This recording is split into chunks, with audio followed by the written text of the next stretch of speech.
What is a soul to you?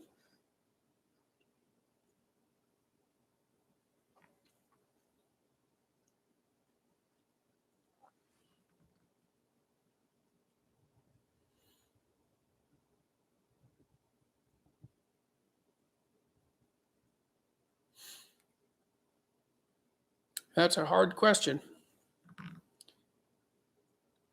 I would say, like theologically, a soul is that aspect of human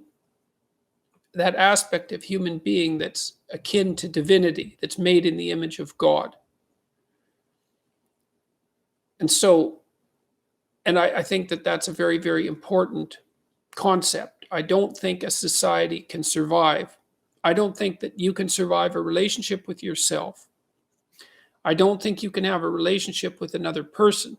And I don't think a society can organize itself in a productive and sustainable and peaceful manner without that idea as the core idea. And so the core idea is that there's something of irreducible value that characterizes each human being, and that it's of the highest value, which is what makes it, say, akin to God or akin to divinity. And so that's the soul. And then the question is, maybe, how does that manifest itself in the world? So what are its hallmarks? And I would say that that's very tightly associated with what modern people describe as consciousness. And there's more to it than consciousness, because it's also character. But I would say character is a manifestation of consciousness. What consciousness does, as far as I can tell, is confront unformed potential. This is partly why I think it's improper. I'm writing a fair bit about this right now in my new book, why it's improper to think of people as deterministic. You're deterministic once you've established a habit and you've practiced something for a very long period of time. You become more deterministic in your actions because you're expert at reacting. And there's neurophysiological circuits that are laid down to facilitate your action under those conditions and to run with some degree of automaticity.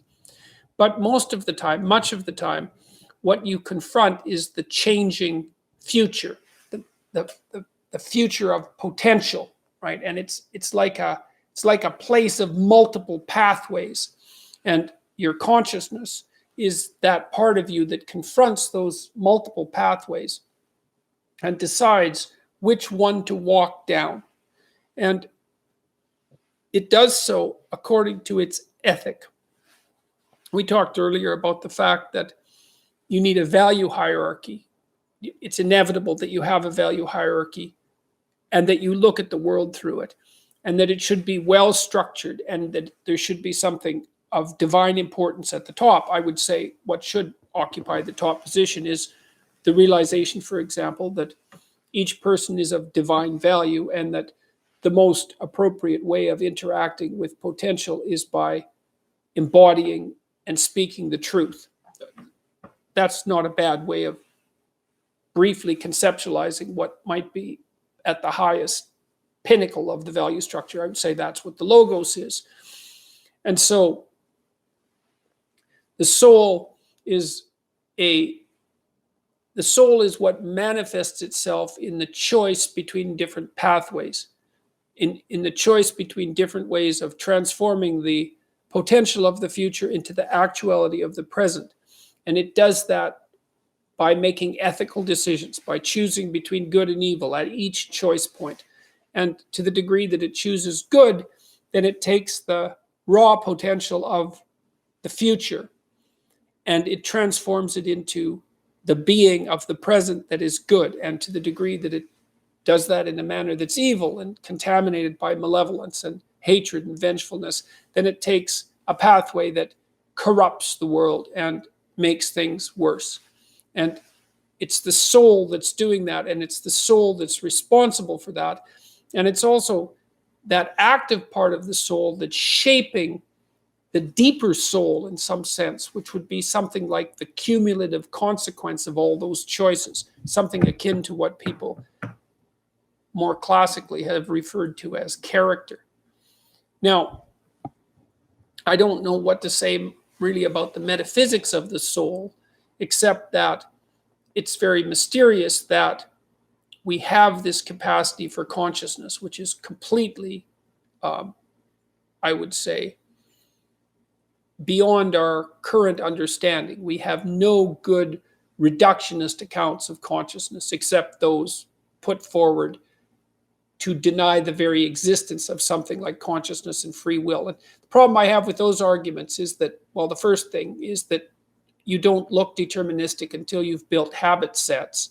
And that's a consequence of consciousness, because consciousness builds habit sets.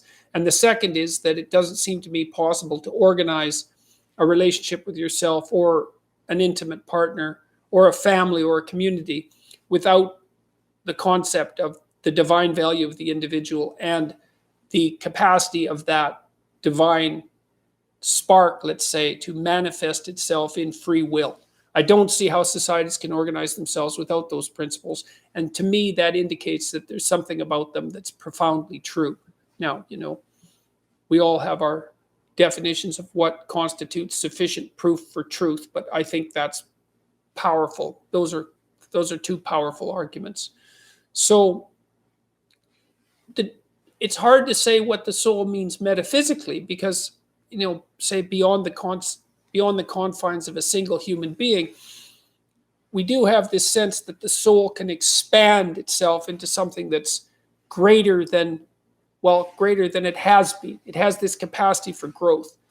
And we do have this sense that the soul can expand itself to the point where it's enlightened, for lack of a better word, that it's working as efficiently as possible to transform everything that's unnecessarily painful and malevolent about the world into what's positive and good. And that it does that as a consequence of confronting the world with courage and truth. And I think that's right.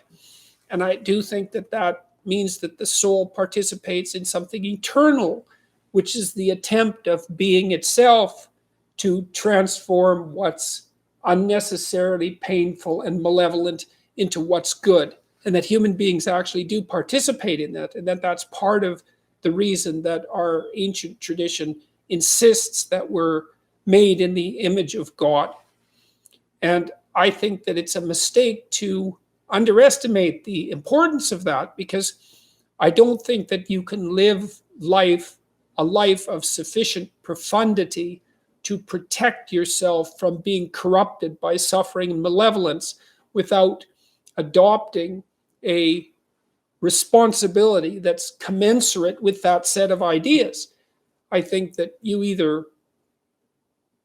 orient yourself upward, to the star above the horizon, and try desperately to improve the structure of being, or you work at counter purposes to it and make things worse. I don't think there's a middle ground. In fact, to the degree there is a middle ground, it tilts towards the negative, because people who try to occupy the middle ground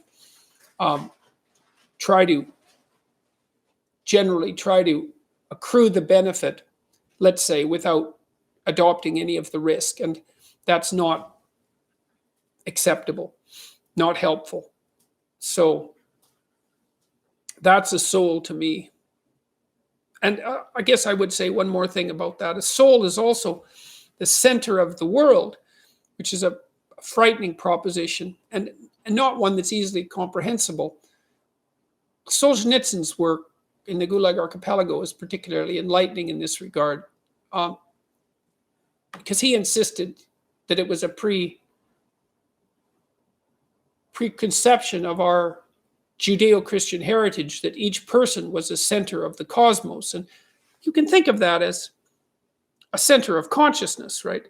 A center from which being itself is not only reflected, but also generated. And it was Solzhenitsyn's belief, and Dostoevsky's as well, and I think Jung would have been in accordance with this, and Nietzsche as well, for that matter, that in some manner that we don't fathom, because we don't understand the structure of the world very well, the outcome of the world is dependent on our choices, and equally on all of our choices. And I don't understand. I know that to be true, or feel that to be true. It's part of the doctrine that each person is of intrinsic and equal worth. Part of that doctrine is that each person has intrinsic and equal responsibility, and that we're each capable of generating a fair bit of hell around us and for other people, but also capable of generating a tremendous amount of good, and that the fate of the world as it careens through eternity is actually a consequence of the ethical decisions of each of us. It's a terrifying idea. It's no wonder people flee from it into hedonism, let's say, and ideology, because it's very frightening possibility that the choices that you make day to day or fail to make have this profound and lasting effect on the structure of reality. But I don't really see any way out of that conclusion.